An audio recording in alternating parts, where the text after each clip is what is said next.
Look alive, Fringers. It's 2099 and we are live and loud in the underground. From the streets to the scar. Keep your chip hidden, your gun loaded, and never trade your soul for souls.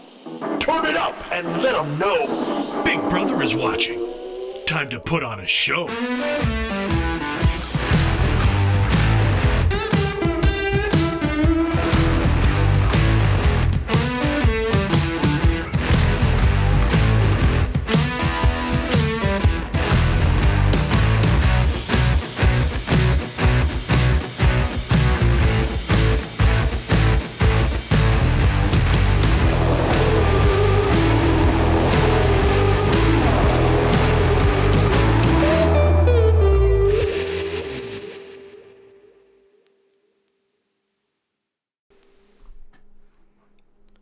Hello, Fringers. Howdy, Commando Elites and Gorgonites. Welcome to episode 17 of Neon Trails, an Identico actual play.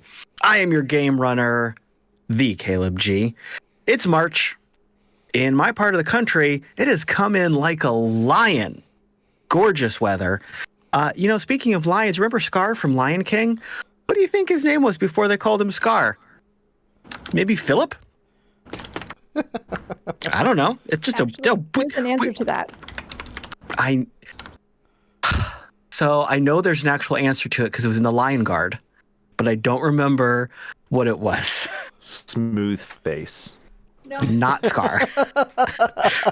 Lion brother. It Lion was brother. Taka. It was Taka, meaning waste or want in Swahili. Well, that's just mean. This poor dude was set up to fail from the beginning. That was the beginning of his villain arc. Hello, new child. We will name you Garbage.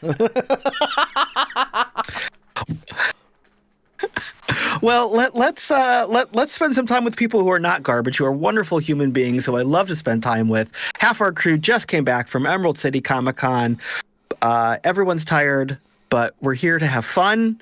So let's sit back, relax, and say hello to our crew who know that when they can't accessorize, pulverize. First up, there's a disclaimer. I mean, legal says we're completely covered. It's Mallo playing Galen. Speaking of, legal also told me to tell you to thank you for coming and seeing us at Emerald City Comic Con, and to thank you for all of the subs that are going on during our hype train right now. Thank you so Whoop, whoop, whoop. much. Next up, if it lacerates or detonates, I want it mobile, I want it lethal. It's Wild playing B. How did you know that I want that so much? It would be wonderful. I'm just very intuitive.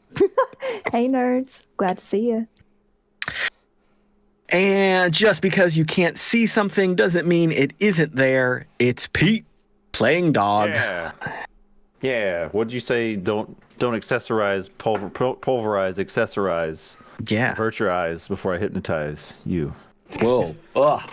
Oh, Take him back. And you've been a bad boy and now must be punished. It's Lauren playing Drall. Okay. Hi.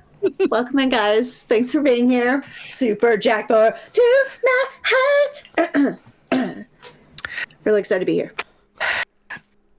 And awfully polite for a monster. It's Ethan playing Mox. Not gonna lie, I didn't even hear my intro. I was still thinking about Lawrence. Big same. It's just static ever since then.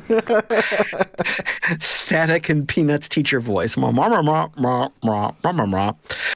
Well, let's get some housekeeping out of the way. Identico is live every other Tuesday on twitch.tv/Identico with episodes of Neon Trails at 6 p.m. Pacific, 9 p.m. Eastern. You can, of course, catch up on episode archives, see all kinds of other videos and clips over on youtube.com/Identico. like, subscribe, and leave us some comments about where you stopped paying attention during our intros and what you might have missed so that we can catch you up later. Please follow us on the socials for any announcements and news. Look for us at IDENTECO and at Humanoid Games on whatever social platforms you care to use. At And least while the you're on ones the that internet, are working, because If they're Facebook and all working. like that, yeah, what went down, and the world was a better place for it today. those few short minutes of beauty. But when you're back on the horrible, horrible internet where we all have to live, swing over to playidentico.com to look at the basic core rules for free, pick up some books, check out our newest adventure, The Dark and the Divine, and see what else might be in the merch store, like book stickers and who knows what else. I think sometimes Mallo just goes through the basement and says, "Oh, I'm going to put this on the store." So there might be surprises. Just hang out on the website. You never know what's going to be there. If you're on live with us right now on Twitch, I'm sorry, but we're going to get through it. Have some fun. Things are going crazy already. We're already off the rails. Mallo, anything else you want to share with us? I was literally about to take a drink of coffee. Why did you put me up on that one? So I'm so sorry. No, I can vamp more if you need it, buddy. No, it's all good. There is a GM's Day sale going on with our online distributor, Drive-Thru RPG. It's drive-thru with a U, RPG.com. It's kind of like the Amazon for tabletop RPGs. You can get just about anything you want there in digital format or print on demand. We have all of our stuff put up there as well. That means you can get the core rulebook and many of our adventures for up to 80% off. Woo. There's a lot of things happening over there. So go over there, check it out. There's a lot of freebies as well that I've put up on both playidentico.com and on that site. Go check it out. Cool. With that being said and done, let's jump into the Wayback Machine and remember what happened last time on Neon Trails. After retreating to the floors of the abandoned prison that were relatively safer, the crew did some more salvage work and acquired about half of their shopping list. While there, they guessed that the prison's inhabitants had been traveling through the walls and that those entry points could be blocked if needed. But the crew was more focused on returning to Solace and dealing with Dr. Hicks, who had not given them enough details about this dangerous job. They exited the prison, loaded up the Winnebago, and drove a few hours towards home before taking a well-deserved rest. Galen called Mercury, the dust jockey leader, and bartered intel on the prison for the rest of the items needed to complete the job. The following morning, on the drive back to Solace, the crew debated how to handle the conversation with Hicks. They also continued the highly important debate on the nuances of communication and agreed that the thumbs up emoji is never okay to use. Except when it is. Upon returning to Solace and meeting Hicks, the crew found him to be cold and inflexible. He remained unfazed by negotiation or threats, but eventually caved when Galen brought up how the foundation of their transaction was really maintaining reputation. When that tense exchange was finished, the crew retired to the Barfly for food and drinks. Bee was summoned to Ferdie's office. There she found Ferdie leaving a back office where someone was bound to a chair. And that is immediately where we're going to pick up. Bee, you are in this office. Ferdie has come out. Again, they are wearing like dark, heavy jeans, a black ribbed tank top, heavy work boots. Their hair is pulled up in a very I've got to get stuff done kind of arrangement. You can see their exposed toned arms and shoulders. They're very tan. You've always known Ferdie to be a hard worker, very strong, very intense when they need to be. But this is like a rough and tumble, gonna go out for a brawl kind of Ferdie, which I don't think B has ever really seen. So Ferdie has come out. They were wearing very heavy working gloves, and they said that you need to talk. You offered them some water. Ferdie pulls the gloves off kind of finger by finger, tosses them down on their desk, and there is a relatively loud thud as you realize that these gloves are actually like weighted, armored gloves, kind of with built-in, lots of built-in chunks to make hitting people hurt more. And they take the bottle of water from you and take a drink. Well, I'm glad you're back and I'm glad you're safe. I'm glad too, Ferdie. These are working gloves? B's gonna pick up the gloves and hold them by the little hem here and clap them together. These are pretty heavy. I haven't seen these before. What's in the back room? What's the happy hats? So B, as you play with these gloves, very casually, you can't help but notice little bit of blood on them that you're kind of spraying all over the place. Ferdie, can you just put those down? Just that, please. That you're making more of a mess, please. That's okay. I know how to clean up blood. That's fine. I just was curious as to whose blood this is. Well, it's not mine. Well, that's good. That would mean you'd be hitting yourself with your own gloves, Ferdie. You called me up here. What's up? So Ferdie sits on the edge of their desk in front of you. It very much that stereotypical, like, cool teacher sitting on a desk to talk to the students kind of pose. Kind of one leg balanced up on a toe, the other one kind of crossed behind it. Oh, and they kind of stretch a little bit and then they cross their arms. Okay. All right. So before you left, you told me that you'd tried to get a hold of, or accidentally got a hold of, someone from the Cobalt Masquerade. Yeah. And I'm gonna accept this as my mistake. Yeah.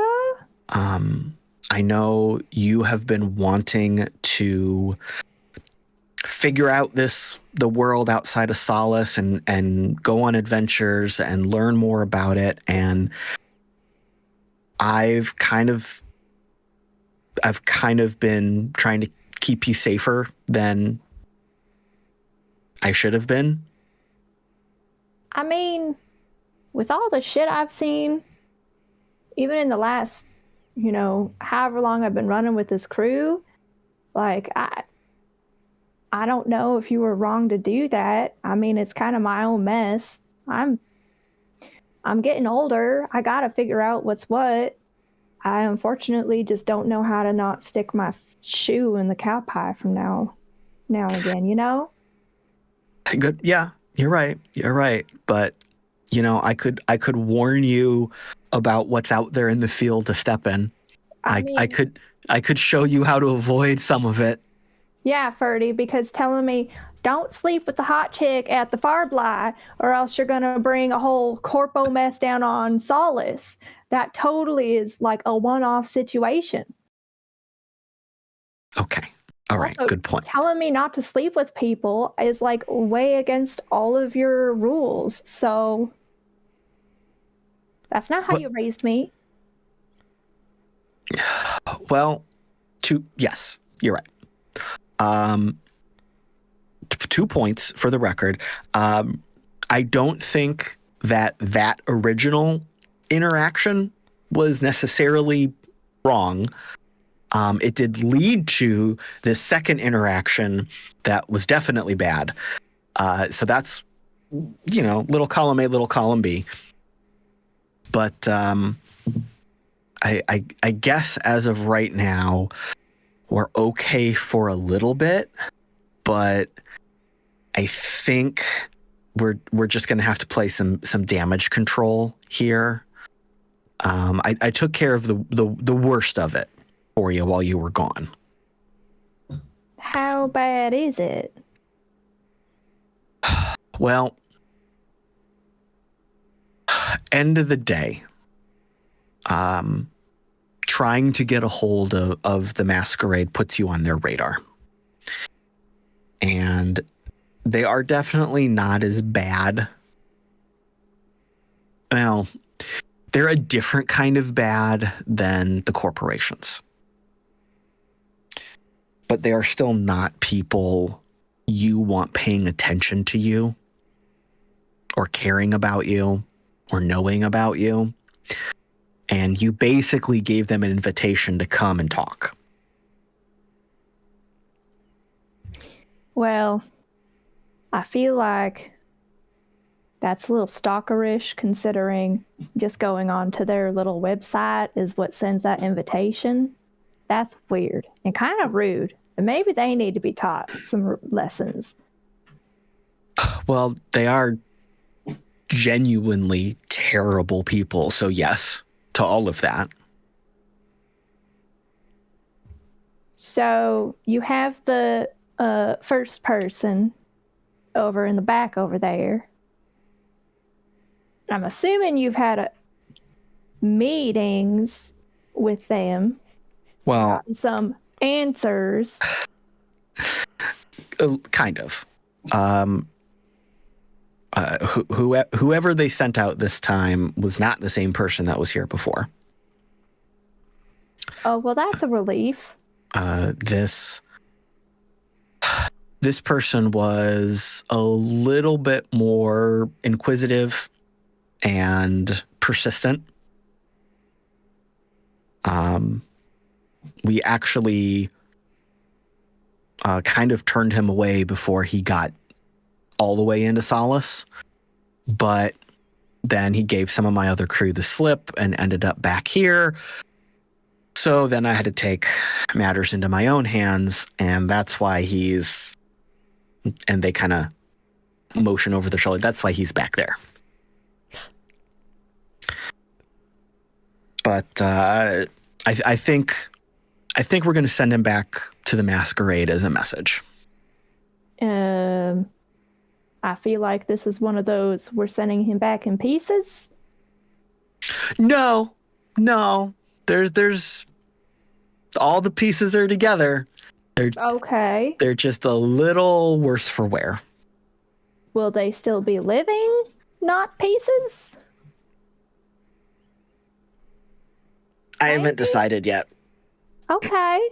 I mean, we could always blindfold them, spin them around 3 times, and send them out to the desert if we really wanted to. Well, I mean, why? Why not? It's not like that would make him forget where Solace is. They know where Solace is. Well, yeah, but you haven't met Umbra's parents yet, and I know. Oh. For sure, there are far scarier things out there, and then we could, set an invitation out there. The creatures out there, them critters aren't messing around. I see what you're saying. I get it. Definitely a possibility, but I think it would be more effective if I actually do ship him back to the Masquerade's headquarters. That way they get a more clear idea of the intention that I have regarding them. Okay.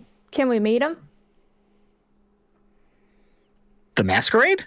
No. The person you have over in your closet. No. Why would you want to? Why not? Well, for one, he's unconscious.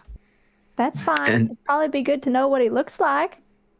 We're trip traveling all over. What if we run into him again? We won't know. Well, currently there's a lot of abrasions in this facial area, and there's a lot of swelling. Ferdie, I'm not going to judge your handiwork. I mean, if you really want to, I guess not telling you things is kind of what got us into this. So, okay, but that's weird. It's fine. It's fine. I'm gonna call up the crew, and B gets on the glow. Yes. Wait, Guys, you're good. Guys, you won't know what's happening right now. I need you to come up to Ferdie's office. Don't say a word. Just make sure that you bring some more water.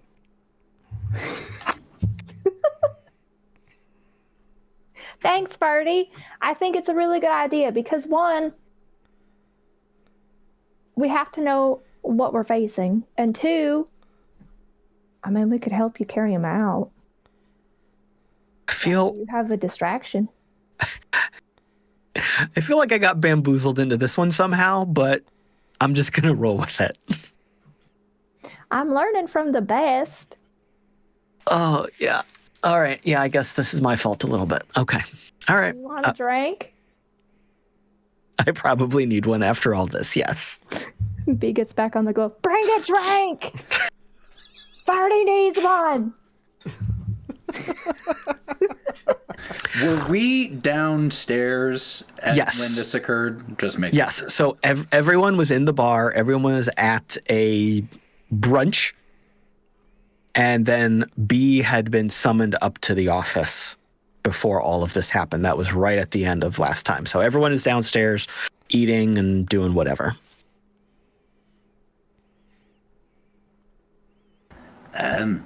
I guess we're supposed to go upstairs with drink and water? Was that right? Yeah, At the that water. sounds like she drank too much. Did we just get turned into the fucking servers? It wouldn't surprise me at this point in time with everything else we've done in this town. I'm just gonna grab a couple glasses and some whiskey, and we'll just figure it out when we get up there. How about it? Well, hold on. I mean, looking behind the bar as Galen goes behind. I mean, they didn't specify what drink, and we wouldn't want to bring them anything of low quality. Maybe we should try a few to make sure that we're bringing the good stuff. How else do we know? They're all unmarked bottles. Man has a point, and he slides one down the bar to Give me that good water. box. He starts So- pulling things out the back, and he's like, One of Ferdie's staff is behind the bar. What the fuck are you all doing? Wait a minute. Ferdie told us she just told us to do this, bring it upstairs. We're just checking, we're checking to make sure make sure we're bringing the boss lady the right kind of stuff, Look, the bottle's on, as Mark said, the bottle's unmarked. We just got just a whiff, just a taster, that's all. Science requires experimentation. You didn't serve in the war, so you won't get this, but Ferdie will. Omaha, this is a mission. Carte Yeah. blanche. Omaha Cup, yeah. They need me over there. I'm just going to pretend I've been over there for the last 5 minutes, so I'm not involved with any of this, and I can't be blamed. I'm going to go over there. Yep, makes total sense. Nice chatting with you. Good man, no trace. They trot off. How's that one shape? A couple sips later, I'm sure we start to head upstairs with water and drink. Dog, Drall, Galen. Yep. This one ain't water, but we're taking it. All right, so you go back through the kitchen. You find the stairs. You head up to the office. You hear B and Ferdie's voice. That was tricky. As you get a little closer, you walk into the room. You see B sitting on a chair, and Ferdie as described earlier, kind of right on the edge of the desk. Well, Ferdie says, the gang's all here, so I guess we can have a chat.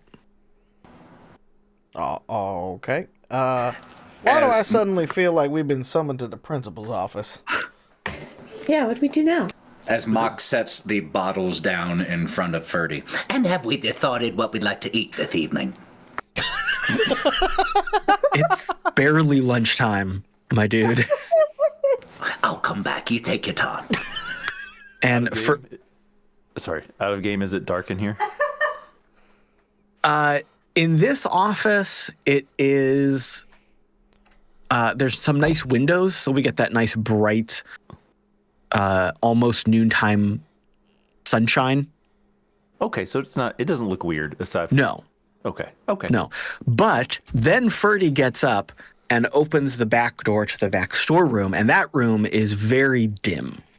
There's enough light to see what is going on in there, and in fact, what you see illuminated immediately, your eyes are drawn to just a straight back wooden chair in the middle of the room. Everything has been pushed away from it. There is a rather muscular male figure strapped down to this chair. Oh. He is not wearing any clothes. Oh. His body is covered in bruises and abrasions.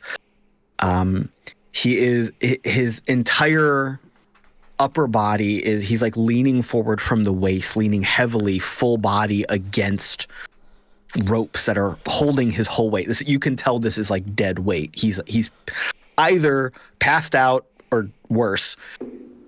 His head is lolled to the side. You can see a broken nose.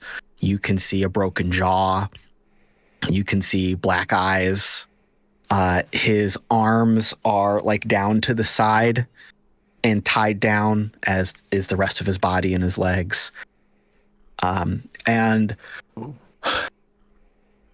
draped over another chair, almost professionally, is his suit and tie.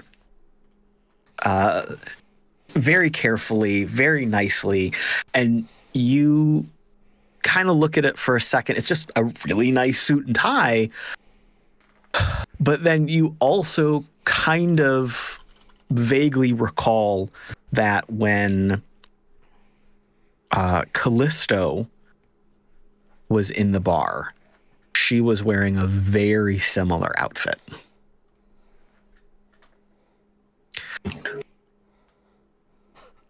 And Ferdie kind of opens the door and just gestures.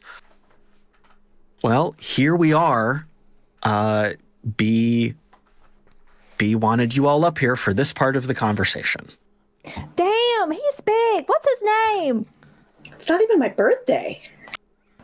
Mox looks through the door and sees this and just turns away and grabs one of the bottles that he had brought up and walks away from the door, staying in Ferdie's office, but not going in.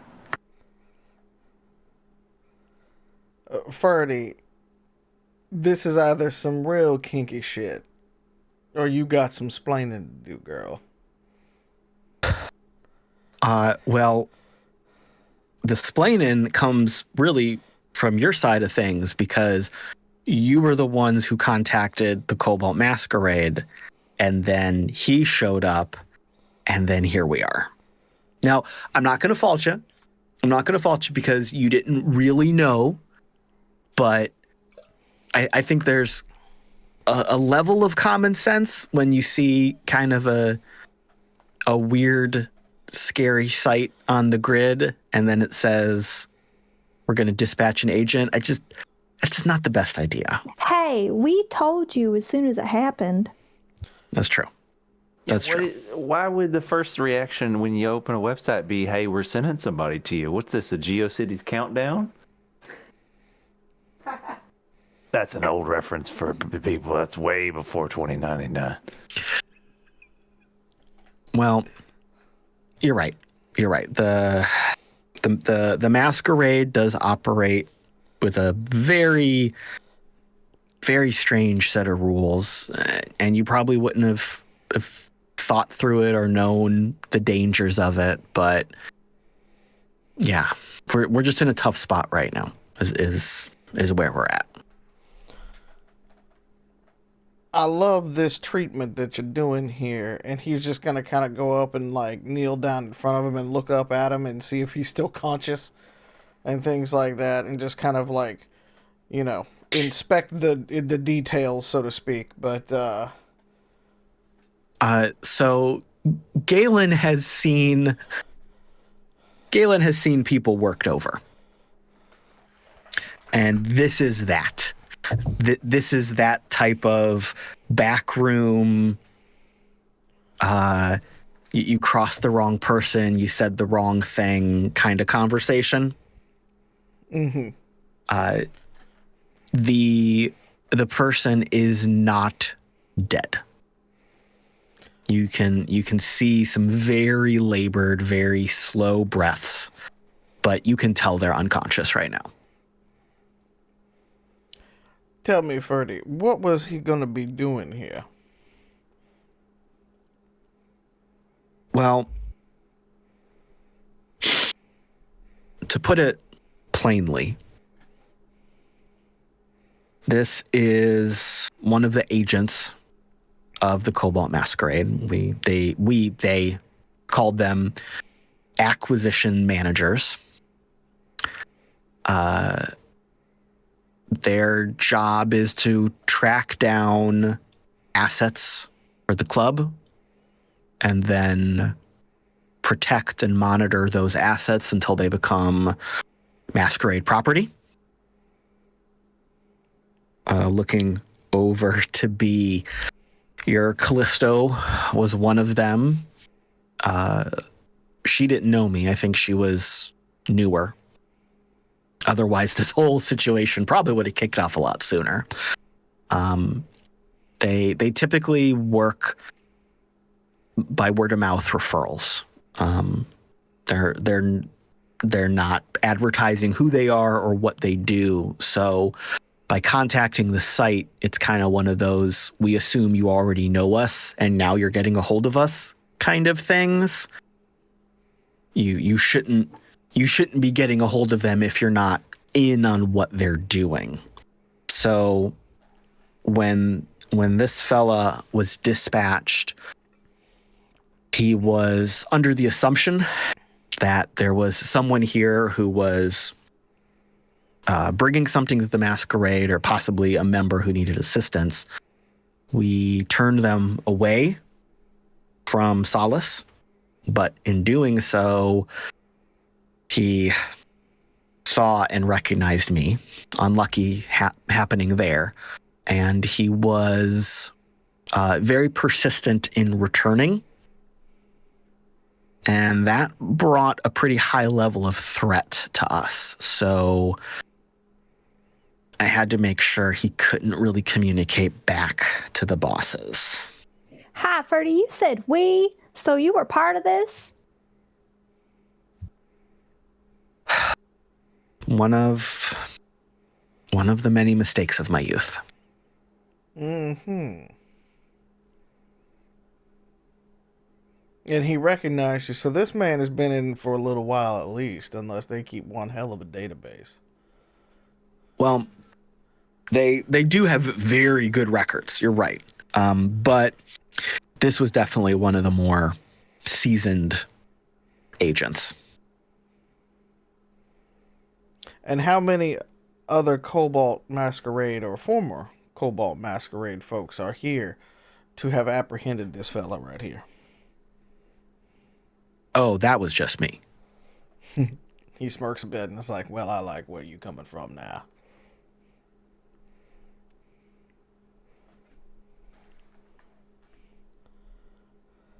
So yeah, I think we can stay off their radar for a little bit.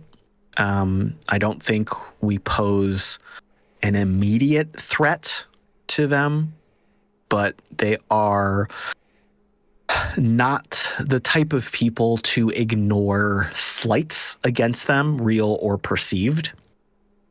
They hold grudges. They're petty, small-minded, scared individuals with way too much money. Ah, so they're CEOs, I see. Most of them, yeah. Got it. From where Mox is standing, still outside of that room, they hold grudges, and you're wanting to send one of their men back in a box? Is that wise? I don't necessarily think it's the best idea, but I don't think there's any good idea here. Because if he doesn't report in, they send more people. Because now one of their active agents is missing. If I send him back in a box, they at least know that I'm ready to fight. Like I said, shitty situation, shitty choice. There's no good choice here. Tell me something, and he puts down a glass in front of Fergie and pours way more than 2 fingers worth of whiskey. Tell me now, how does somebody of your stature leave an organization such as that? Because there's usually only 2 ways to do that, and neither of them are good.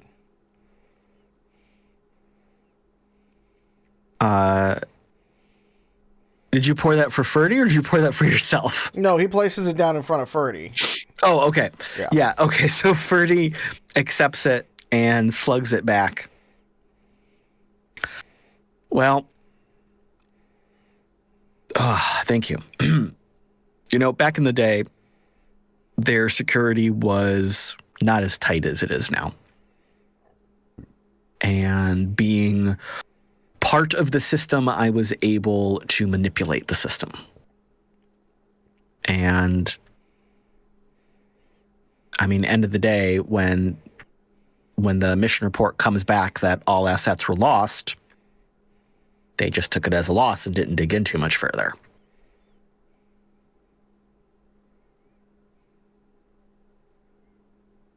Understandable. Okay. That's an interesting way to do it.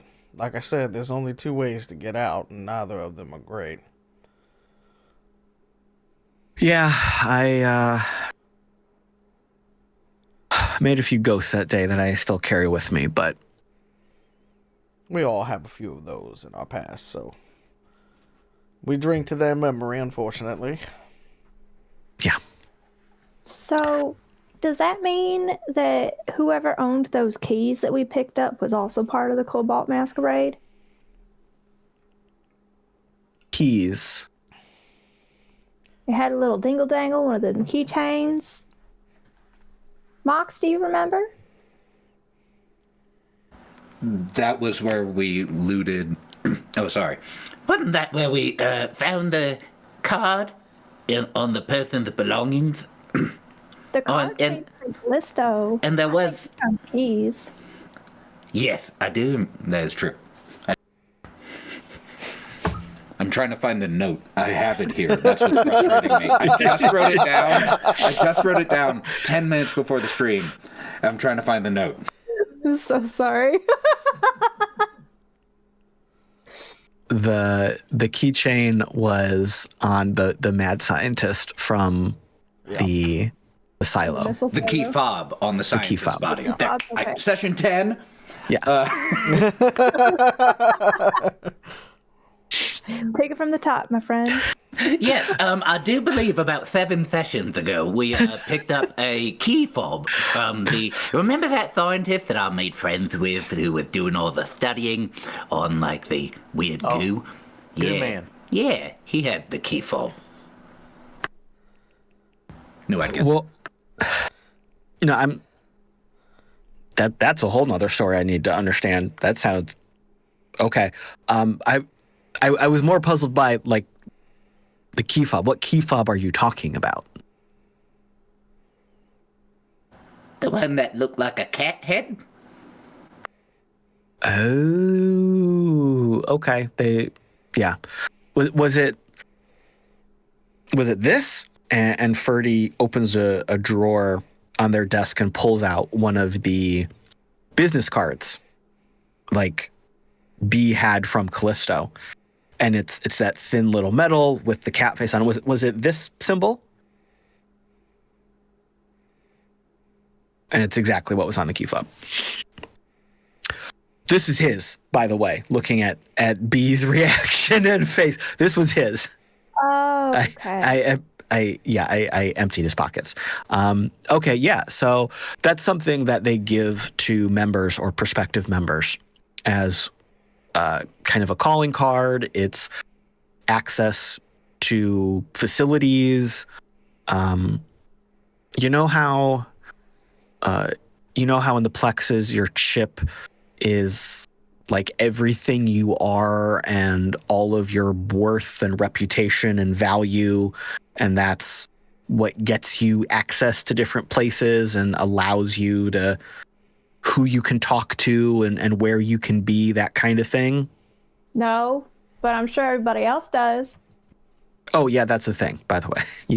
Sorry to break it to you, kid, but that's how the rest of the world works. That's awful. Do y'all have chips? Can we eat them? No, it's not quite like that kind of chip, and some of us left that life behind us. But did you throw yours away, Ferdie, or you still have yours too? My card for them? Well, so seemingly it's MasterCard. It's everywhere you want to be. So no, all that stuff got burned in the wreckage. But the point I was making was these cards are like their internal club versions of a chip. Mm-hmm. It's like exclusive to them for trading favors, tracking your standing within the club, moving through the different levels of authority or standing within its walls. It's this whole cloak and dagger, who's better than who kind of thing when you get in there. It's gross. Mm-hmm. So they have markers and stuff like that, maybe. Yeah. As well.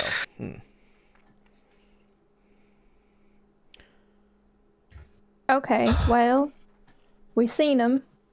He's ugly. We got shit to carry out and make sure that they don't come back. Is there anything that we need to, like, I don't know, do to make sure they don't come back? I don't know, honestly. It's kind of the waiting game. Can we, like, make a sign and be like, if you're part of the Cobalt Masquerade, we'll shit on you? Please don't. Please don't. Because look, when you're a secret club, you don't want people to know your name. So when people are saying, here's the name of the club, then the club knows you know the name and they know that you know, and it becomes one of those, well, if you know but you're not in the books about who's allowed to know, then you shouldn't know. And that's when they send people to make sure you forget. We could always just put the cat head and put it on fire and put it on a nice little flag. That's no. Now it's just more of an insult. B. I appreciate your willingness to escalate violence, but it's the wrong direction right now. You've always said I had an explosive personality. I just figured it was a good thing. Yeah, but you got to know when and when not to. And this is a when not to situation. Oh, I didn't know those existed. Okay, well, I'll follow everybody else's lead then. I do want to do one thing. and B's gonna pick up one of the gloves and put them on and go up and go, "Pat!" right into the dude's nose and be like, "That's because you ain't Callisto. Bye." And turn around and throw the glove down. So this guy's head just kind of lolls to the other side. And B is 5'6", by the way, so tiny B. Could you not say 1 inch shorter than me is tiny? Could you not? I'm so sorry, I didn't know. But also, We're big humans. Short kings represent. we are large humans over here. I'm sorry. I guess the height starts in the West Coast and shrinks over to the East Coast because 5'6" over here in Ohio. I'm rocking 5'2", guys. You guys are so cute. I want to hug you all. How tall are you? This big. Yeah, they're quite tall. Yeah. Wild, how tall are you? 42 inches. He's also 6 foot. We'll protect you. We will protect you. We'll get things off the top shelf. We'll smother your faces in our bosoms. There is I no had to top climb Pete shelf. this It's like weekend, it's fine. Narnia, okay? It's a lie. I It's can a on board fiction. this. I'm There fine with is it. no top shelf. I'm having that. Yeah. No. Carry me everywhere.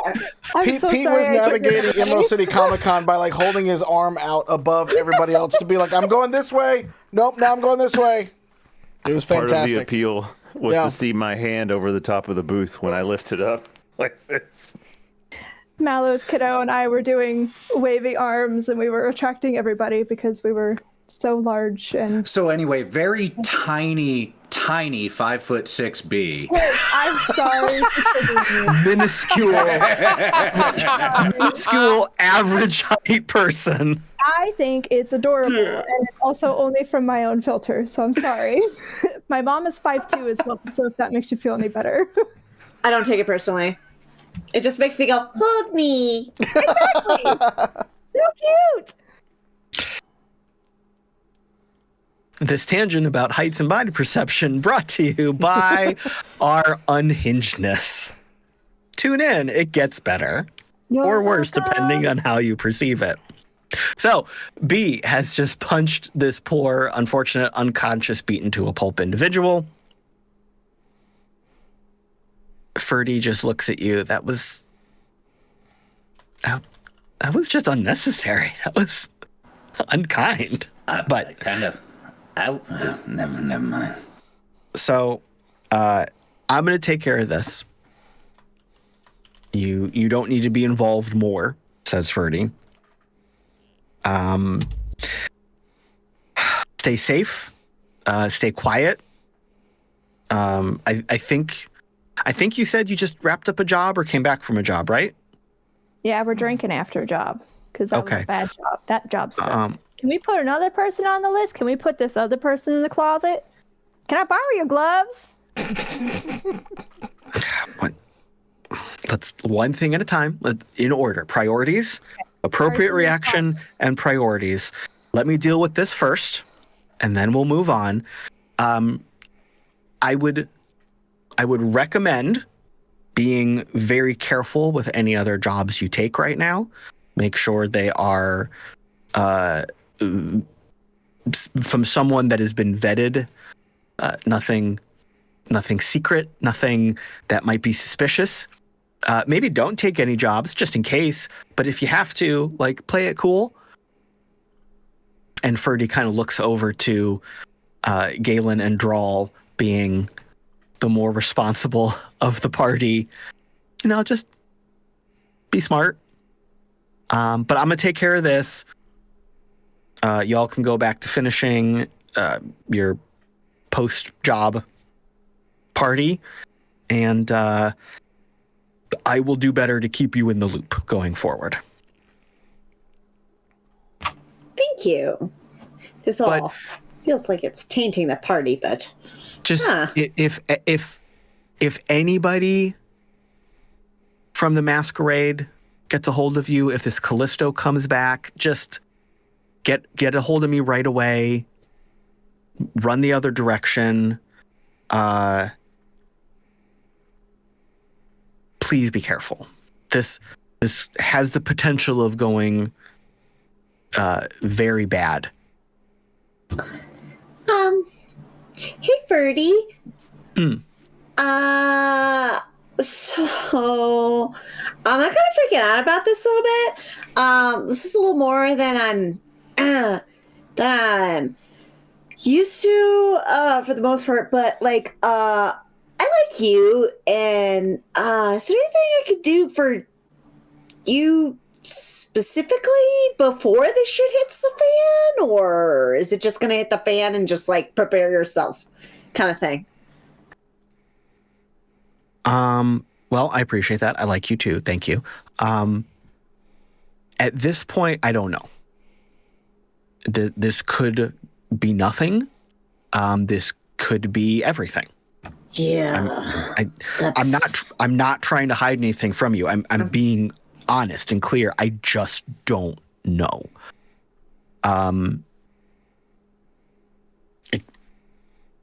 We just have to wait and see. We'll amp up security here. We'll put in a couple calls to a couple people, make sure we've got some eyes on the roads leading in, on the skies. But until something happens, we won't know it's going to happen.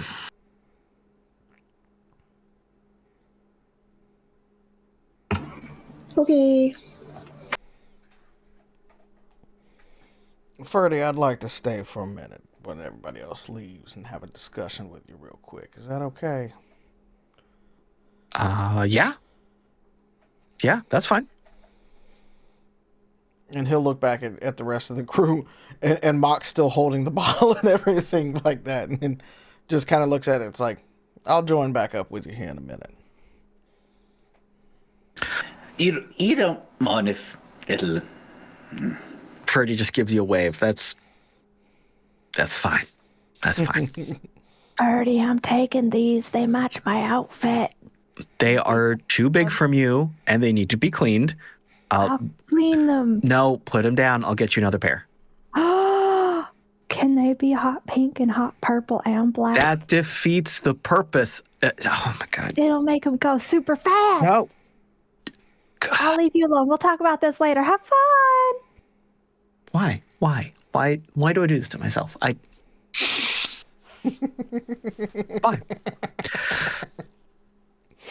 Ferdie kind of drops into their office chair and just looks at Galen, kind of shaking their head. All right. What can I do for you? But before we finish that conversation, let's follow the rest of the crew downstairs. What is everyone doing? Do you go back to eating? Do you go back to your various homes and hang out for a minute? What's the plan? I mean, I think Dog's going to need a couple drinks to kind of settle on that one. Y'all are welcome to come with, but, I mean, he holds up some bottles. He's like, I mean, we got, we're good. B will be joining because that's a lot to digest about Ferdie, but also B's in their mind like, oh, Ferdie's so badass. I didn't even know. So like B's kind of buzzing a little bit, super glowy and happy, but also drinking and eating more with Dog. Drall will also follow Dog and B to get some delicious sustenance. But she's kind of going to be sad and moody about it because it's kind of heavy. But then she leans forward after about a beer or so. Oh my God. But we can talk to the paper boy if we need like quick cash. I'm sure he'd hook us up. Like under the radar. We got to be careful. Right. But we don't need to worry, is what I'm saying. Because, like, I kind of know him, you know? Well, okay. Okay, that's all. Anyway, more drinks. And, you know... Oh, go ahead. I was just going to say, before sitting down, as everyone was getting settled, Mox would have gone over to his hacked jukebox and started Wish You Were Here by Pink Floyd playing. Drall, you were you just had this conversation. You're kind of sitting there. You're vibing on things. It's so funny that you just mentioned Paperboy because suddenly he's calling you.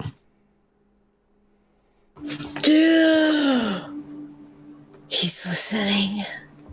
I'll be right back. Hello? Hey, is everything okay? Are y'all all right? Are you safe? Yeah, we're at Ferdie's. Oh. Why?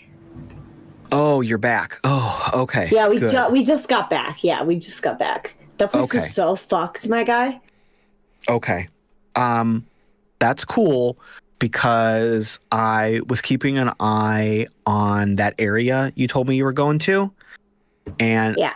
I just saw a fucking convoy of dust jockeys way outside their territory, and I freaked out.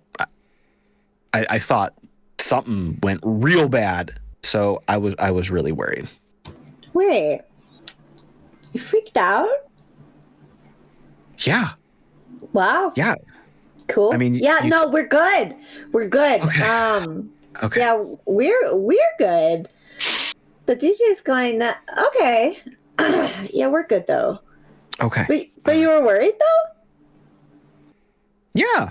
Yeah. You told me you were down there. We knew it was a weird, fucked up black site, and now suddenly some of the most dangerous people in this part of the country are hours of travel outside of their home territory where you are. Like that's bad news, friendo. Super fucking bad. Yeah. Oh my God. If you have time, I'll show you what I got from that place just so you see what we were working with. I mean, like if you want to. You said you were back here in Solace, right? Yeah. Where are you? I'm at Ferdie's right now. Oh, I'll stay there. I'll be there in 2 minutes. Oh, okay. Okay, cool. Okay, bye. See you in 2 minutes. Okay, bye. Let's cut back up to Ferdie's office. So Ferdie and Galen are sitting across the desk from each other. And Galen is just sort of gently tapping on the desk as we go, giving Ferdie a moment to like calm the F down after all that she has done, and then getting barraged by a bunch of other folks in her office, learning some things about her maybe that she didn't want to share. And Galen just kind of looks at her and goes, there is no such thing as a coincidence in the line of work that I've been doing. Yeah. The longer I live, the more I agree with you. Cobalt Masquerade just happens to leave their card, the one that is allowing them to get everywhere in the city, in a jacket pocket. We happen to just come along at a time where we can find one of these key fobs that come along with it as well. He shows up now on top of it. What are they really sniffing for around here? The Masquerade? Yeah. I mean, end of the day, they want the most weapons that they can find. That's their end game. They are crazy doomsday preppers with all the money in the world, living the best possible life, creating this little pocket of elite perfection in the middle of the chaos. And the more weapons they have to point outward, the safer they think they're going to be. Do they cause just general chaos as well, or do they do things a little more surgical? Because it would appear they've gotten fucking sloppy lately. Well, I've been keeping an eye on them, and some other people that I trust have been keeping an eye on them. They like to be quiet. They want to be alone. They're not a player like some other small groups are that you might be thinking of. They're not trying to get territory. They've got their little castle built. They've got their little perfect world built. They just keep buying more and more sentries to put on the castle walls, for lack of a better term. They send their agents out to find people who are promising individuals developing weapons and technology that they think will be valuable. And they try to fund them, encourage them to complete their work, and then obtain it. If I remember back, when you and your little crew first met up, wasn't there some talk of some sort of wild weapon being built or being researched? There was with one person, but let's be honest about that. That kind of weaponry can be found easily on many, many, many army bases around the country. It's possible that he could have been coming up with something a little bit smaller that would be a little bit easier to break into some places and things like that, but it's not exactly something that people of their stature couldn't necessarily get their hands on, or at least try. Well, yeah, they like to work quiet. So if the Masquerade found this fella working on the down low, trying to build something small, build something quiet, trying to get some funding, trying to get some parts, they would have made contact. They would have tried to massage that relationship, get him the funding, and then either just flat out take it from him or invite him into the fold if they, and they shake their head, deemed him worthy to be among their numbered few. Interesting. Yes, yeah. Do they operate out of, well, I know they have to, but where do they operate out of in Angel City? Oh, no, they're not in Angel City. They've got to be anywhere and everywhere, don't they? I mean, okay, you're right. The acquisition managers work all across the world, and they do have small little bases here and there. The actual headquarters of the Masquerade is not here in the States, or what used to be the States. Fair enough. I wouldn't necessarily want to set up shop in this hellhole either. No. What's going to keep the heat off of us at this point? Because you're going to send him back in damn near a body bag, and they are not going to like that. They're not. You know, I didn't want to worry B, but I do have one more favor left over with them. One marker I can still call in.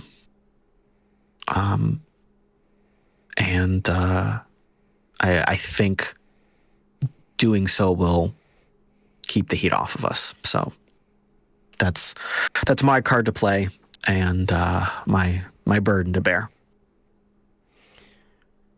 Galen will pull out an ace card from his back pocket and throw it down on the table, and it's a blood-stained ace. And he just kind of puts it in between the two of them.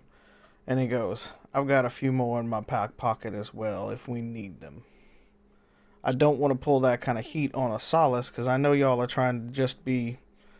And he just kind of puts his hands out a little bit. Much like I am, we are just trying to exist different from our lives and what we may or may not have done previously. So, but if it stands to reckon that it's them or us, well, it's going to be us. Ferdie looks at you with a little bit more respect, but also curiosity. Yeah. Do me a favor. If I have to go on a trip, make sure B's okay. Oh, I will. Don't worry. She's young. She might be a little inexperienced, but she's got a good head on her.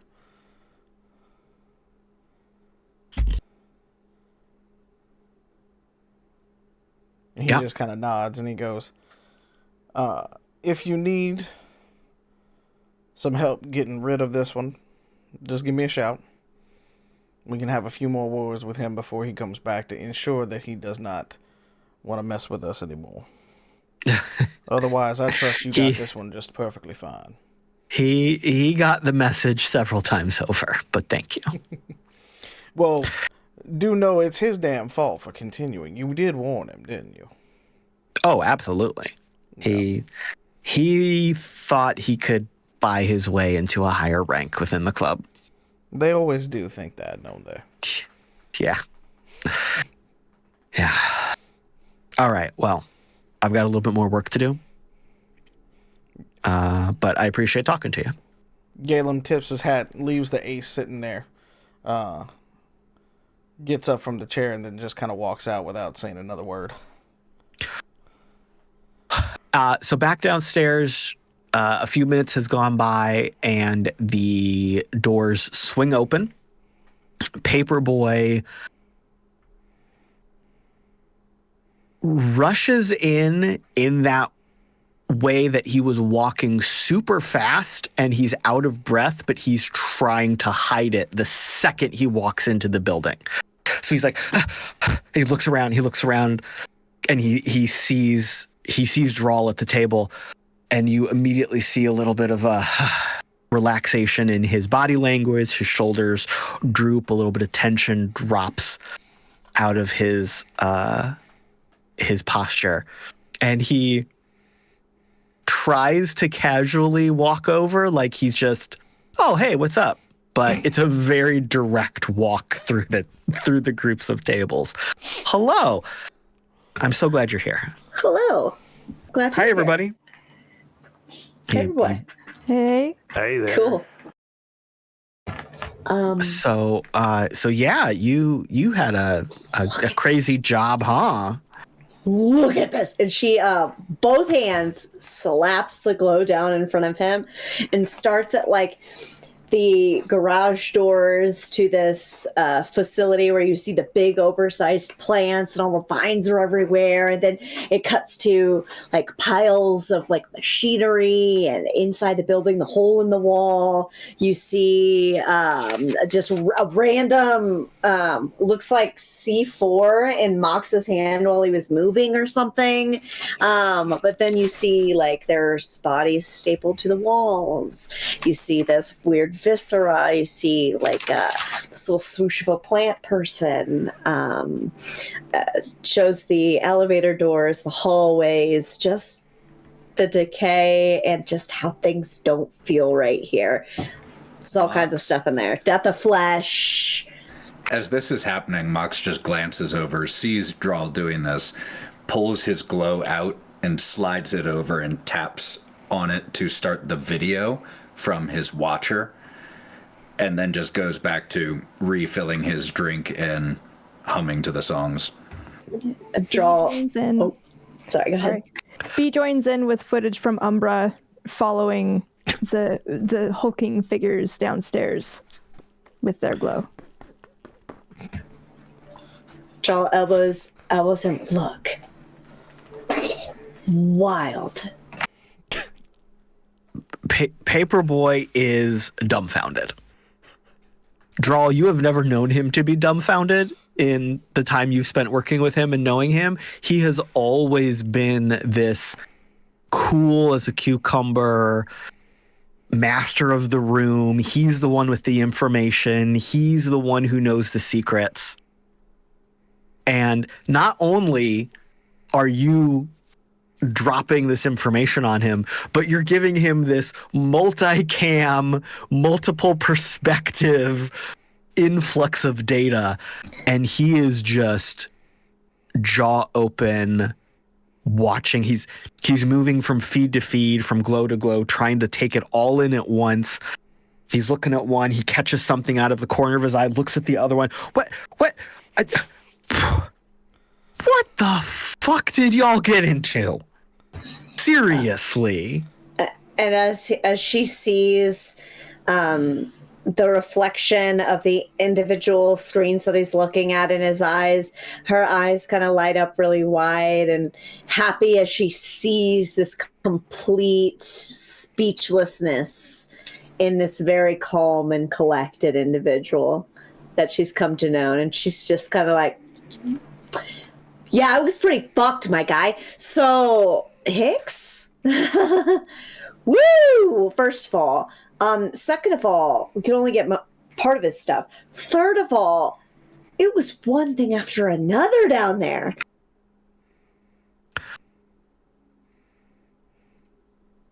So, Paperboy sits back in the chair, kind of kicks it back on its back legs a little bit to lean back, trying to regain a little bit of composure. Since this is a very haphazardly put together chair that isn't really screwed in all the way, the chair leg kind of gives out and he falls a little bit, but he catches himself. He stands up. He had been wearing like a slick leather type jacket with some cyberware and some lights through it to make different patterns and things. He pulls that off. You can see him kind of trying to get comfortable, but he's very uncomfortable in what he's wearing right now because there's so much influx of information that's kind of overwhelming him. Everything is starting to kind of bother him. He's got a hoodie on. It's like a tank top hoodie over a long sleeve shirt. He starts to pull that off. He's just getting too hot. Okay, so wait a minute. So you went and he pulls up the sleeves. He's like scratching at the tag at the back because like the sensory input is just overwhelming him a little bit and everything's a little too itchy. Okay, wait a minute. So you went wait a minute. You went to an abandoned detention black site for Hicks, who down the street, 2 doors on the left, Hicks. 100%. Yep. There's these giant fucking plants. Was that one as big as the building? That one, he like scrolls back on the. That one was as big as the building. That's a plant that's as big as a building. Shut your mouth. I can't. I have to tell you the things. If I shut my mouth, I can't tell you the things. Oh my God. What? And then also, I can lock the door if you want to just get more comfortable. Go ahead. You gonna knock the door to the bar? I was curious about that too. Yeah. That doesn't make sense. Lock the door to the bar so she could shut down for indecent exposure, since so and so likes to. It's not a big deal. It's not, anyway, we're gonna gloss over it anyway. That guy over there has no pants on. I'm fine. I just took my jacket off to get comfortable. He's got no pants on. Yep. Yeah, it's always been kind of a rule here. Just be comfortable. Feel at home. It's all good. Really let it hang out or whatever you say. Bleach. First off, this is so much good information. Thank you. All of you. Are you all Drall's crew? I don't know if we've ever. We're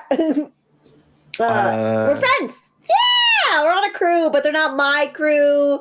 I'm kind of part of their crew. Probably. I don't know if we have a leader. That explains a lot. But Galen. I think Galen's probably. Yeah, that's down. Oh, right hold there. on, hold on. No. She's our leader. And Yeah. No. but let it be known, Definitely. Definitely. everyone here saw it. The plant people were scared of me, but Drawl's. There were plant people? Whoa, Wait shit! a minute. How did I miss? There was plant people? Check this footage. Oh my god. Rewind. Time machine. 30 seconds. No, what we found in there was scared of me. But the important part is that Drall is the leader. Galen, you are coming down the stairs through the kitchen right as this conversation is happening. You've been working with Drall for a while, so you've probably talked to Paperboy on the Glow, but this is maybe the first time you've seen him in person. And here is this like wiry, scrappy, totally average height, 5'6" individual, just hanging out, animated as hell at the table with your crew, right as Dog is saying that Drall is the leader. Hey, Galen.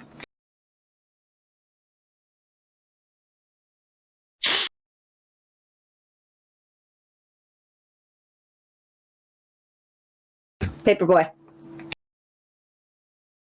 Oh. Galen. Oh, yeah. We talked that one time the two of you were making that run up north. Yeah. This is super interesting though. Wow. All of this stuff? Jeez.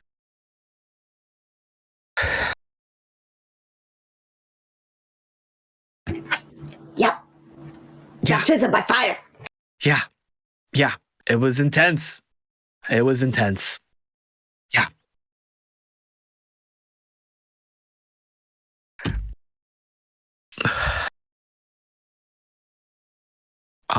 So wow. And then on top of that, and he kind of rubs his chin and okay. So all that shit was out there. Okay. I can accept that as the weirdness of what's out in the waste.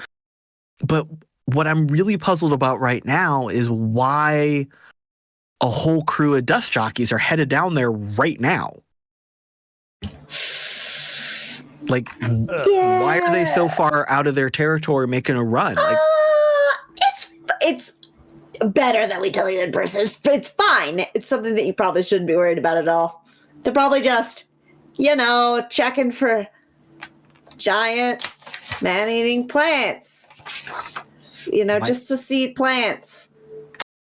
I don't feel like that makes sense. No, it doesn't. I'm stalling. We gave them information, so they're probably going to go check it out. That's what I'd do if I had information, which I did, and we did, and I kind of regret that. So saying that kind of feels silly. But anyway, it's fine. His eyes get super big, and he's like got his hand on his chin. Why are you giving information to the dust jockeys? That's what? Why? How? What? Well, it's kind of a long. And Drall is, as she fixes her hair, rolls up a sleeve. She just looks at everyone, and nobody's opening their mouth. I'm guessing. Mox just leans over to Dog and says, "Why are we explaining everything to this fuckwit?" Galen, your glow rings. I don't know.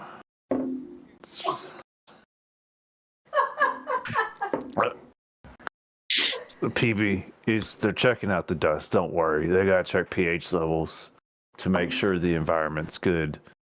Talk to Mox here. He's the scientist, the sand scientist. It's fine. That's me. Yep. He is. What? It's fucked out here, man. We're just fixing. Okay. I'm confused. I thought I had it, and then I got so confused. It's a spider web of lies and You're several Don't drinks worry. behind. When you catch up, it'll start making sense, promise. Yeah. I think I need 3 or 4. Yeah. Bar's up there. And he settles down to have a drink with all of you. Galen, you look at your phone and it's Mercury. Back with the rest of the group, Paperboy is trying to teach Dog how to do like paper football, but he doesn't really know the rules, and he keeps like knocking it right into your face. He's really excited to have this group of fun people to be with right now. Like, this is really giving him a fresh vibe. He's really happy. You seem like you're having a good time, buddy. Yeah. This is, with all this going on, with all this other stuff, like this feels really good that there's some people who get what I'm trying to do that I can help. Right on. I like this. Yeah. Do you this isn't, you don't get to talk to the people that you give stuff out to frequently? I mean, like, well, Drall knows. I'm the information guy. Like, people come to me with secrets. People come to me buying secrets, selling secrets. I'm out there on the grid poking around. I'm looking for stuff. I'm making sure the information stays where it should, and comes away from the people who are trying to keep the information from the rest of us. So it's mostly me just, working by myself on stuff and talking to people when they need me or when I need them, but not like this, motioning at the table, like not this kind of thing. This isn't what I do. Well, dang, you provide a good service. I mean, Drall's told us quite a bit about you. She's mentioned you a few times. Oh, yeah. She like strokes her ponytail a little bit and kind of like just kind of resituates at the table. Yeah, nothing weird. She just says you're real good at your job. You got the hookups. You seem pretty cool. Now that I'm meeting you, thanks. We're playing the footballs. Like, that's cool. You've got room to improve, but you seem fun. This is like the most fun I've ever had. Real. Ever. Oh dear. Well.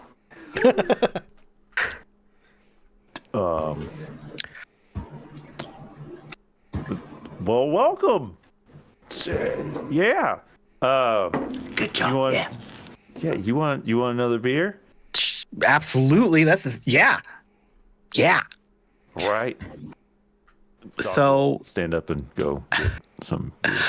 So it's lunchtime as this continues to go on. The Barfly is starting to fill up with typical lunchtime crowd of different people getting off shifts from the different more industrial parts of Solace, swinging in for lunch. So a lot of noise has been building over the minutes that this conversation has happened. There's a lot more people in the bar. It's getting pretty crowded. It's not like anyone's pushing you out of the way or making it difficult to enjoy what you're doing, but it's getting very busy. We can say that this lunchtime escapade montages off, fade away. Is there anything anybody else wants to accomplish the rest of this day? Dog wants to put his arm around Mox while the music's playing. And just, two lost souls, fish bowls. It's another year. And while Mox leans in, he also reaches over and grabs a glass of water. Here you go. Thanks, babe. It's good. Take your medicine. There you go. That's exactly what he does when I've drank too much, guys, just so you're aware. Like, exactly. Like, down to the... Anyway. So sweet. It is. Sometimes It's beautiful. art reflects reality, It okay? was so great. That's really damn cute, though. B's gonna stick their head up into Ferdie's office and just be like, "Thanks, Ferdie. I'm sorry. Also, you're a badass, and I look forward to your stories. I'll leave you alone. I'm sure you're probably a little upset, but we'll talk soon, okay? I love you." And then just goes back down the stairs.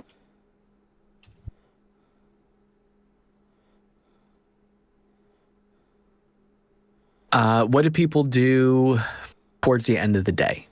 Do we just end up at our various domiciles spending the evening? I don't know. What do you do after a day drink?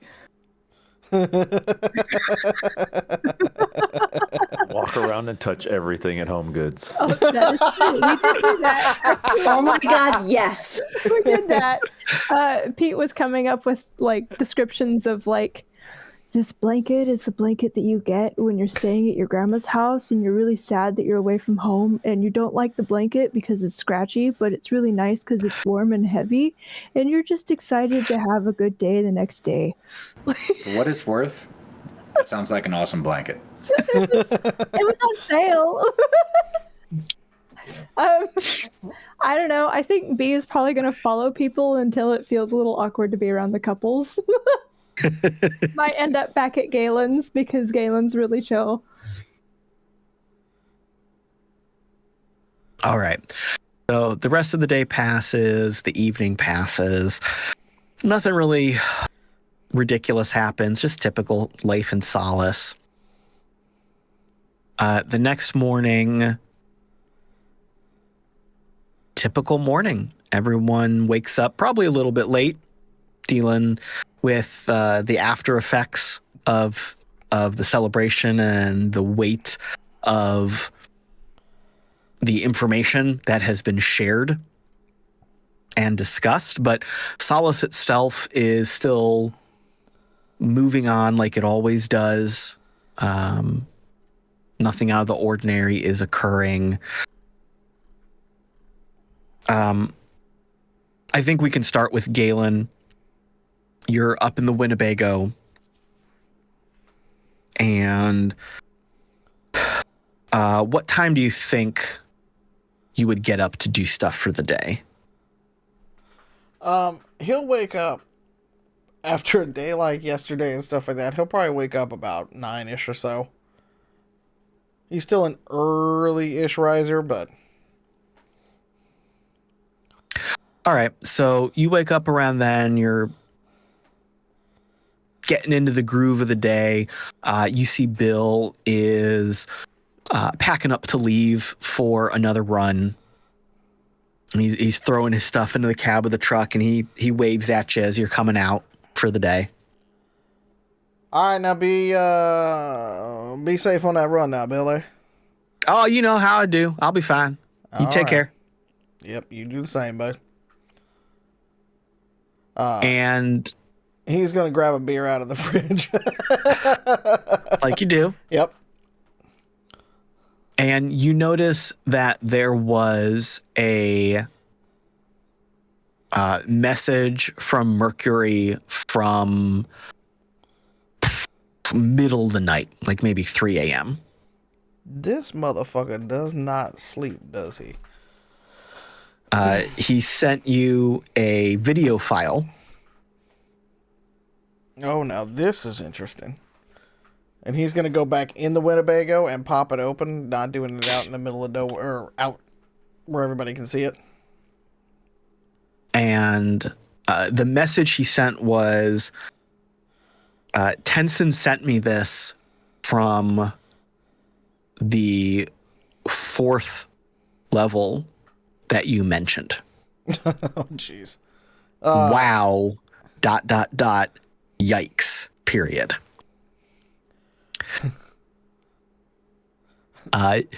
The video is, well, first off, it's a cave. Mm-hmm. If he hadn't told you this was like a video from the prison facility you were just in, you would have thought this was like some weird spelunking video, because everywhere you were was a prison with cement walls and shit. Yeah. This is a cave, clearly a natural cave.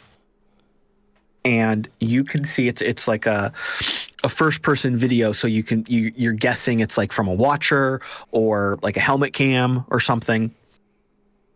And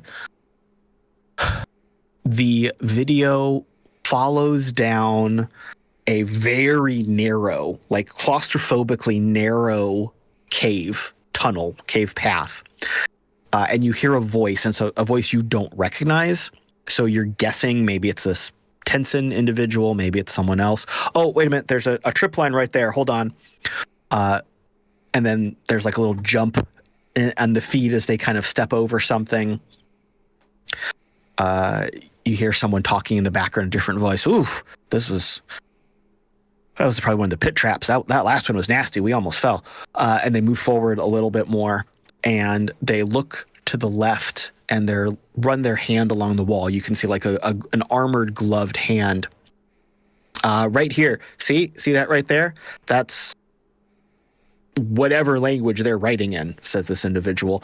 And you can see them pointing to very similar the chaotic scribbles and ramblings that you had seen on the prison walls and in the prison cells, but now it's been etched into the stone. Okay.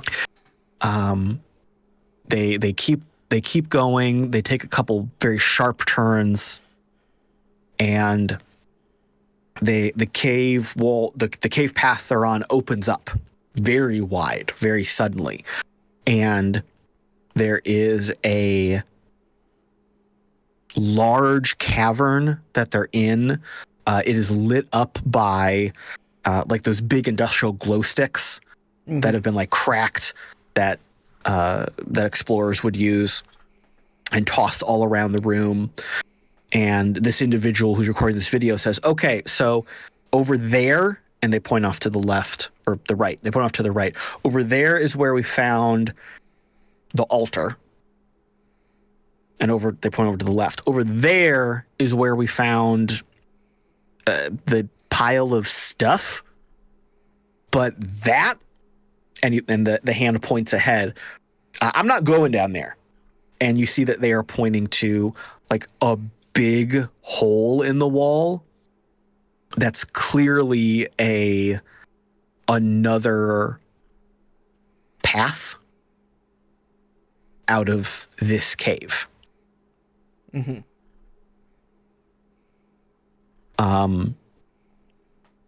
And you hear that voice in there. Yeah, I'm not going down there, because that, and the video feed does like a 180. It makes you dizzy for a second. And this figure is now looking up behind where he was standing, where they came through. So it's like if he came out of a tunnel, he's now turned and he's looking at the wall above the little tunnel he just exited. Mm-hmm. And the light from their video device, whatever they're using, is playing across the ceiling of this cavern. And partially etched into the cavern walls, partially spelled out with various pieces of technology that has been staked to the wall, is a phrase, a sentence, and it says, "Behold the slumbering master, we await the time to serve. And the video stops.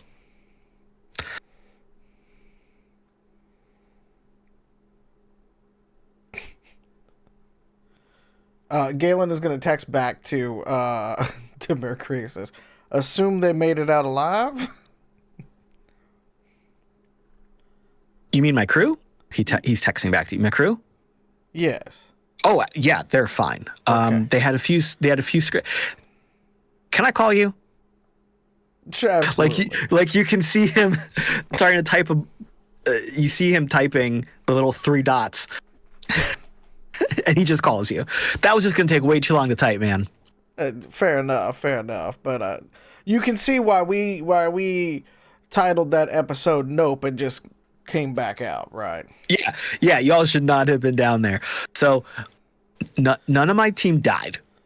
We did get scraped. They did get scraped up a bit. I'll tell you that much. So near as we can tell, there was the people who'd gotten all fucked up in the lab. They were contained. Mm-hmm. My boys pulled them out, and they're back here in the facility. We're trying to take care of them. But then there were the other dudes, and those were the dudes that were taking all of the tech. Mm-hmm. They were tough customers. Tenson said they were quick to rumble. They were like doing these kind of crazy hit and run tactics. Sometimes it seemed like they were really smart and really trying to intelligently engage the team, but then sometimes it seems like they were just wild, doing whatever pure chaos kind of stuff. His best guess is they were like some sort of weird cult, almost worshiping something out there. You watch the video, I'm guessing, so they think something's down there. I don't know. Tenson didn't want to go down there, and I don't blame him. Neither do I. No. Suffice to say that I did not get even as far as they did, because I did not want to take on any of that. Yeah. Apparently they had dug through the prison level into these caves that were underneath the facility and filled the whole thing with pitfalls and explosive traps and bombs. It was a fucking nightmare. Well, I'm glad that everyone made it out okay, but I'm glad more too that you were seeing that the information was good. Oh, absolutely. And they proceeded with caution.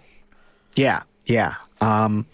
We did find some more of the information. We did find some of the servers. Definitely a bunch are still missing, though. I don't know if they got destroyed or scrapped for parts or someone else got in there and took them. But best we can put together, the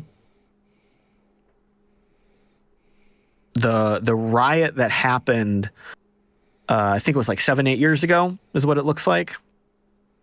That was a riot from the prisoners over the medical testing that was being done. Understandable. They had a huge scrap with the detention people, ended up ousting them, and then I don't have an exact play-by-play, but they then became this weird cult of survivors living in the caves.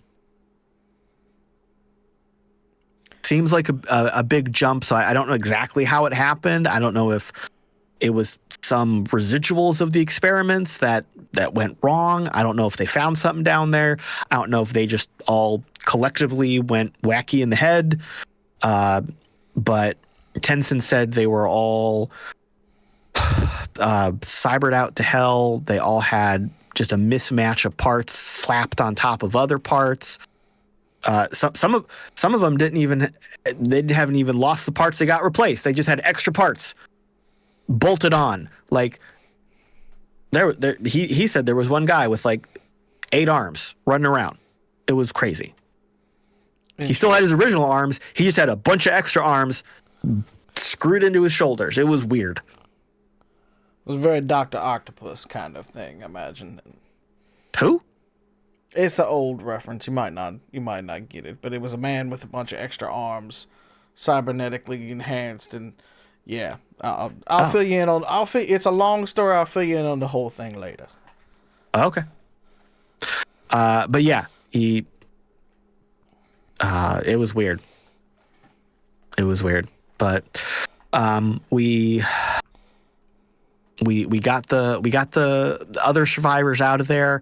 I'm doing what I can for them. We stripped the place bare out of anything else that could have been salvageable, so no one in that part of the country can take anything else and use it for any kind of dangerous purposes.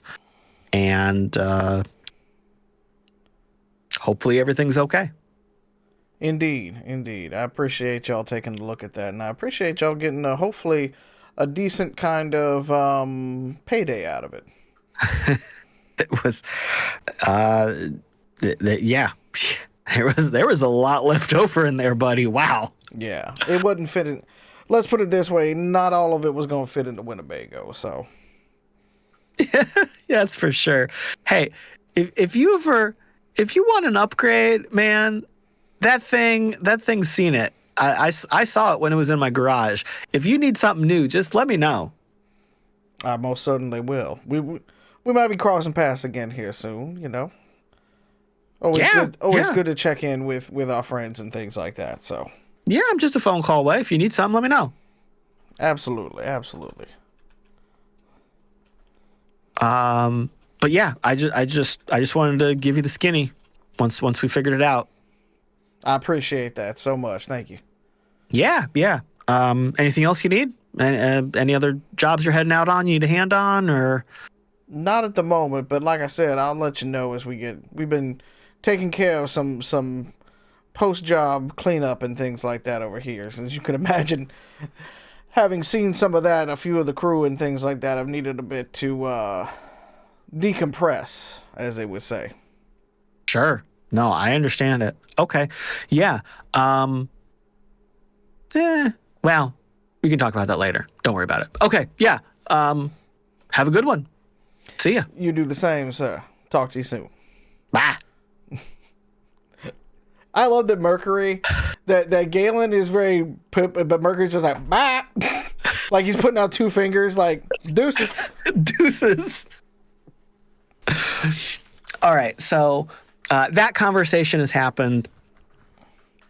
What's going on over at Dog's place with him and Mox? How's that morning looking? So, if I may, Mox definitely got up before you.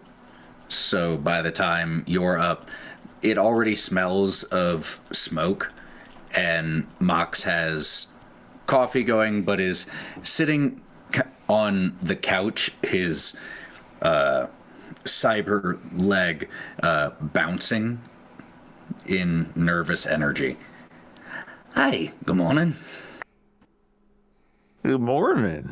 You're up early, as usual. How's it going? Coffee's ready, if you want them. Yeah. Thank you. Can I talk to you about something? You could talk to me about anything. So, let me preface this by saying it has been a long time since there was somewhere that mattered and felt even a little bit like home. With that said, I'm not sure I agree that Ferdie is handling things with the Cobalt Masquerade in the best possible way. And I'm worried that'll come back and hurt Solace. And us. Well, yeah, I think you're about right on that. I don't see any way that won't be the case. And I was thinking that, but I don't know. What's done is done. Look, she said that they hold grudges, even for the littlest slights. And we're going to send their messenger back in a body bag? To people who spend huge amounts of disposable income on weapons and tech? Yeah. Yeah. What? So, yeah. Well, if we didn't send them back in a body bag and we just sent them back, wouldn't they they're still going to have a grudge. We can't unbreak his arm. Yeah. We're kind of in it a little bit, but I guess from here it's kind of how much further in it do we get? I guess, is that normally? Are we on the same page here? Absolutely. And normally I'm an in for a penny, in for a pound kind of fellow, but for some reason, if they come, you could get hurt. Well, I mean, Or I could get fucking hurt. Yeah, you. That's bad too. You could get hurt. I'm worried about that. I'm worried about you. I'm a tiny 5'6". God damn it. For the record, is Mox's actual height. It's been on his character sheet since before session 1. Hold on. How tall is dog? How tall did I write down? A dog's 5'9", so he's, significantly larger. Yeah. Significantly. It's a giant. Well, okay. Yeah, you could get hurt, and I am worried about that. Well, yeah. I don't know. I don't mean, know. maybe I'm worrying about nothing, but it doesn't feel like nothing. No, it doesn't. Does it? I didn't really know how to react whenever I saw that, because, in a way, I guess I've moved around so much. It's kind of what's done is done, right? Like I said, and that's how I cope with it. But I don't know what to do. I mean, I've been the same. I've always stayed distant, stayed mobile, stay alive. That's what I said. And now I've been here for just this little fucking while. I've grown attached. Yeah. Well, you know what? Maybe we can come up with a contingency plan. You and me. All right. The thing I've been tinkering with out in the shop? Scoots closer. Yeah? He finally gonna tell me what it is. Yeah. So I saw some. This was back when I first moved here. I saw some green light streak across the sky, and you gotta keep this to yourself, please. Now I've mentioned it that I'm curious about it, but I hadn't really given no details. But like I'm trying to rebuild what I think was that green light, and I think that it might seat a couple people if we get it rolling. Well, do you need a hand? Actually, yes, I do. I mean, I'm real smart. I'm real No, smart. babe, and I you're know what this fantastic. is. But maybe I could look over a few things, like just like make sure, like just second check everything. Yeah. Good. Second set of eyes is always real good. But it's always your real project. I promise I won't take over. Hey, I appreciate that, and I know you won't. That's why I told you. That's why I let you know. I could use some partner on this. So, I mean, if what's done is done, I guess maybe having a way to get going, if we need to. That does help. Is that bad? Thank you. Couldn't fucking sleep thinking about it all night. Yeah. Jesus. Yeah. Well, And this is only slightly unrelated. Be punched an unconscious, broken man. Well, I mean, he won't know. I'm not. What? I mean, that's fair. I don't know. What happens to me when I fall asleep around her? Just be nice. Don't mess with Umbra, and don't mess with Ferdie. I think we all know that now. If I was ever, I'm almost glad that things didn't go worse when I hacked a jukebox. She might cut off my big toe if she didn't like the thong. Yeah, I'm gonna stop reasoning stinking stealing beer because that's scary. So, yeah, but yeah, he don't know. I think it's fine. I think it's okay. Just don't tell him. Don't tell him if he's not dead. Just raises his coffee mug. If he's not dead. He's not dead. And as you both salute each other and toast with the coffee, let's move over to Drall. Drall, did you get up to anything last night, or was it just a quiet night relaxing at home after all that chaos? How's the paperboy feeling? I mean... Well, I think yesterday was a high point in Paperboy's life. Okay. I think he spent the day with you and the group, celebrating and relaxing and bouncing around Solace. As to his activity during the evening, I think that would be up to how he and Drall parted ways. Well, she's definitely before they parted ways, when ways looked to be about to part, approaching the parting process. Drall, she'll take her hood down and she'll pull her little ponytail over to the side. So, it's cool she's gonna put her hands in her pockets and just kind of like kick a rock a little bit. So it's pretty cool to see you outside of work. Yeah. Yeah. So he put his little hoodie vest back on, and he's carrying his jacket over his shoulder. Yeah. It was really great. I'm so glad. I'm so glad we could hang out. I'm so glad you let me hang out with your friends. It felt really nice.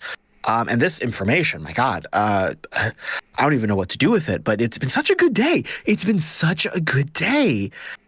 I'm really glad it was a good day. I'm glad you came. I think it's just so cool to see you outside of work, and I think my friends really dug you, man. So really? She kind of like wipes some hair around her ear, and she kind of like fake itches her neck a little bit. So like anytime you're feeling like, hey, I just had a bit of a rough day, and you want to unwind a little bit, maybe like you're welcome to message me and we can like hang out or something if you want. It felt so. I don't want to intrude. I mean, anytime I might think about that. You're busy. You're doing stuff. You've got your own jobs. I would think I could, but that would just be bothersome, and then she'll be annoyed, and she's so tired. You're doing so much stuff. I don't want to intrude. I mean, and like, not to be weird or anything, but like, anytime you message me, I like read it right away. So, I mean, it's never a bother. So, if you're ever just feeling like, hey, I want to hang out with the gang and Drall, yeah, just message me or whatever. Okay. I'll try. I will. Cool. Okay. Cool. I guess I'll mess. Yeah. I'm gonna. Gotta go heat up some. I would offer, but. And then I've been with you all day, so I'm sure that I'm sure I've got work piled up. So I'll just and then later. For sure. Message me. Yeah. Okay. Okay. Be safe. Bye. Yeah. So that was last night. This morning, what is Drall doing? When does she get up? What's the first thing she does? The first thing she does is she checks her glove. So you see that there are 2 messages from Paperboy. And there's all your other emails too. There's all your other job board alerts, blah, blah, blah. Other working people, whatever. But there's 2 from Paperboy. One of them says, and this was the first one. The first one says, good morning, but it's spelled very wrong. Like he was just like smashing it and it's like Gurfmurfung. Like he spelled it wrong, but sent it anyway. And then the second one, maybe a minute later, is a video attachment. And it says, and he wrote underneath it, I was checking my feed and this is weird. What is it? So he checks, you look at the video, and this is clearly a video from like a spy satellite. And it's been zoomed in. It's like not quite a grainy black and white, but it's not like a great full 4K video. So you're guessing that this is like something he's pirated or hacked to try to get this information. And it is an aerial view of the prison facility that you left. And you see that there are probably a dozen big semi-sized trucks parked around it in a circle. And you recognize Dust Jockey logo and gear. You see a crew of people lugging out stuff. ROV parts, the turrets, the boxes and piles of the gear from the garage, the workshop, the armory. And this is all, like, again, not zoomed in. I can see their faces, clear videos. You're seeing it. It's kind of that almost choppy, not quite a smooth video, but you're very easily understanding what you're seeing based on your experiences, your intuition.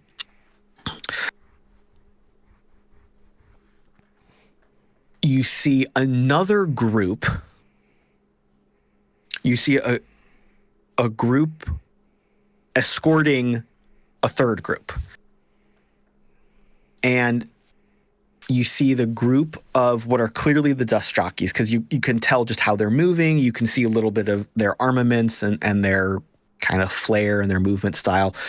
You can see that they are escorting a group of what you thought were zombies. kind of ushering them onto one of the semi-trucks. And then you see the last group of the dust jockeys. And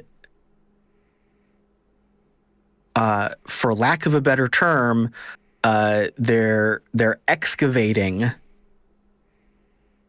all of the mutated plants from the outside of the buildings.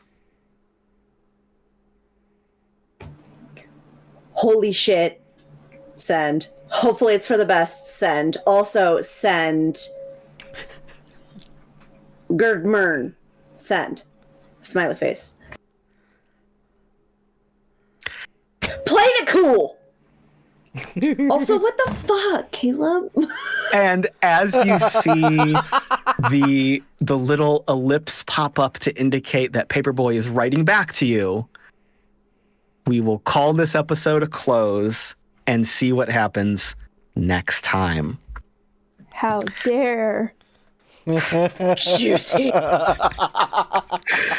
So that was episode 17. Thank you all for playing along and listening. We had some real highs and lows here. We had some tense moments. We had some great interpersonal drama, some great relationship building, and I think a very important discussion about our thoughts and feelings about our bodies and our heights.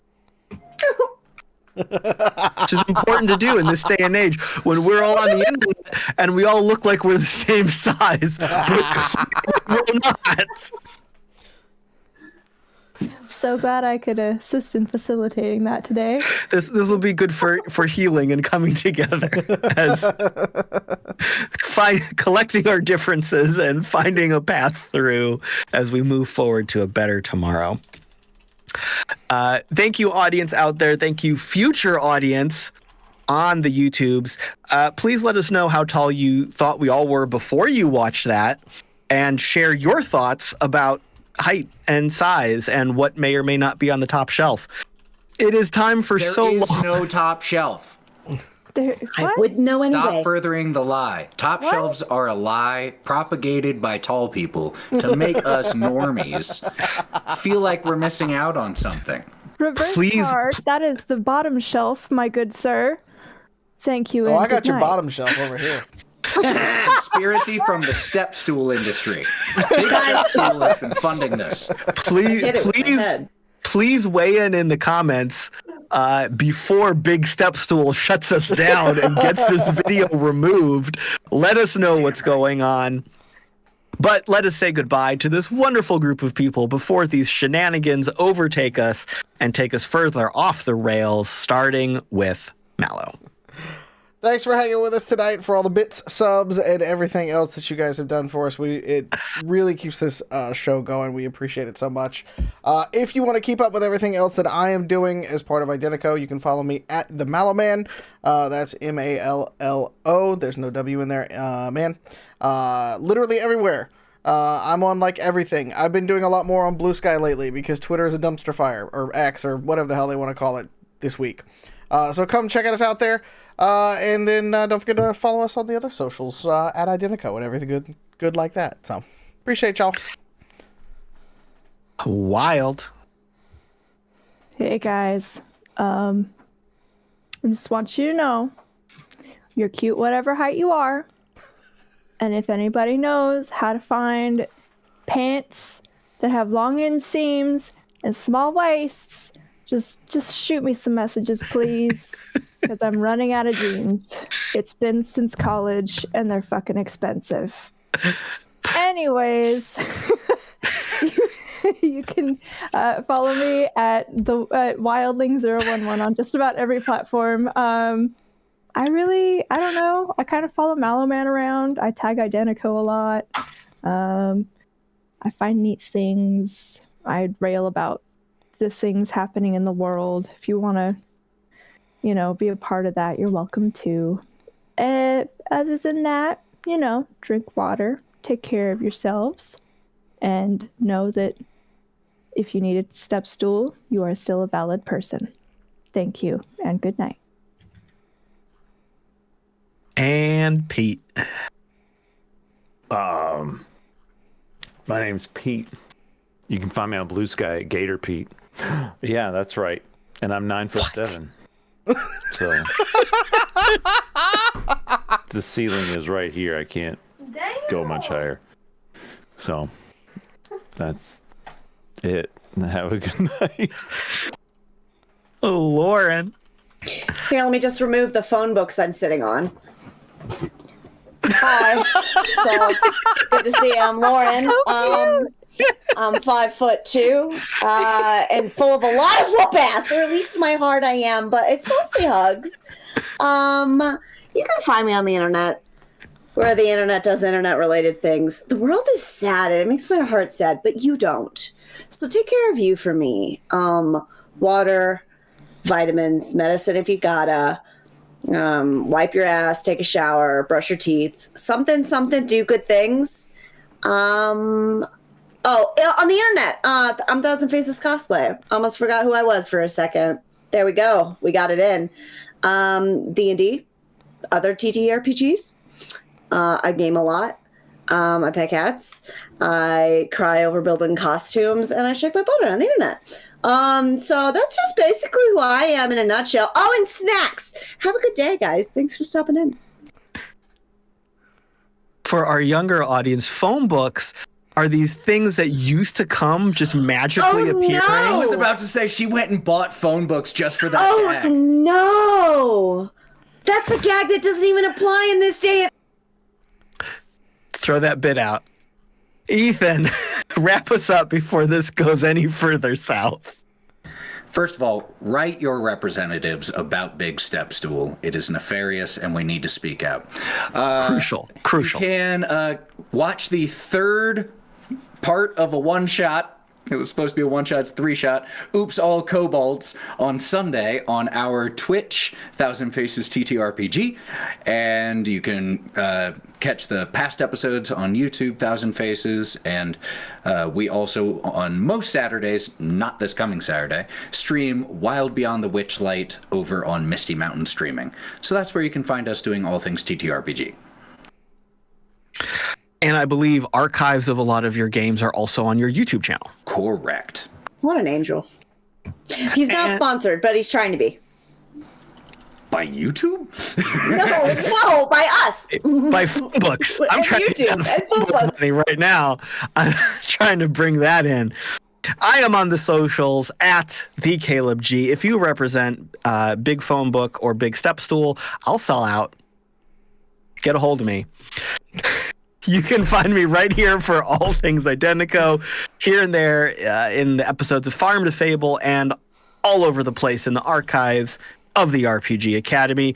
That is it for tonight. We've been all over the place, but we've had a hell of a good time. I'm so glad we could get together and play. See you in 2 weeks. Same cyber time, same cyber station. We love you. Take care of yourself. Please stay healthy. Take some meds, drink some water, eat some food, touch some grass, take a nap, buy something nice for yourself. You deserve it. Take a little treat. It's tough. We love you, and we'll see you next time. Mwah. Mwah.